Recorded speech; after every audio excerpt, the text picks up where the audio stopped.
'Twas the night before Christmas on Jackson Lake. All creatures were stirring and the fishermen awake. The stockings were hung off the dock with care, in hopes that a catfish would land in there. The children were nestled on the boat in the slip, with visions of summer and a quick skinny dip. And Mama in her bathrobe and I in my camo had just settled for the night without much ammo.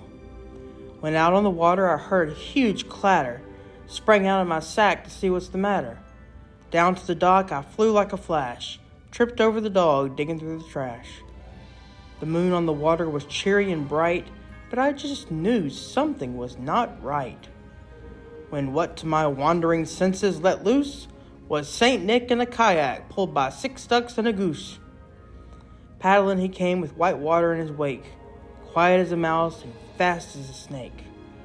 More rapid than rapids this river he flew, the quacks and the honks in volume they grew. Now Zack, Jack, and Quack, now Walker and Reezer. On Gus, on Bear, we're not paddling for leisure.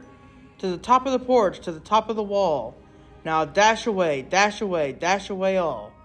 The river it coursed as it wound all around. The kayak landed on the launch with a bound. The splashing of feet and the flutter of wings, his compartments filled with all little things. And then in a splash I heard near the dock were my young'uns. Let's face it, they swim round the clock.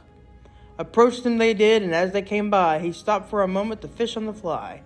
He was dressed in beaver fur from his head to his knees, where his gator hide boots were shined up so to please.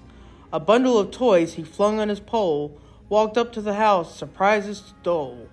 His eyes how they twinkled, his whiskers so merry. Fireball lit up his cheeks, red as a cherry. His droll little mouth drawn up in a smirk as he pulled out a cheese wheel and a plate of beef jerk. His pipe he held firm and tight in his teeth. The smoke it encircled his head like a wreath.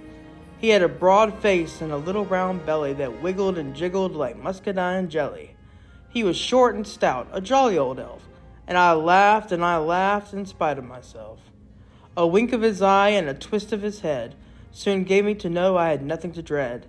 He spoke not a word, but went straight to the tree, and filled all the rain boots and the rain can for free. After placing his pole upon his back, he then discovered a hole in his yak. He flashed me a smile as I threw him my key, and off he rode on my new jet ski. I heard him exclaim as the birds flew behind, "Merry Christmas, Jackson Lake, y'all are doing just fine."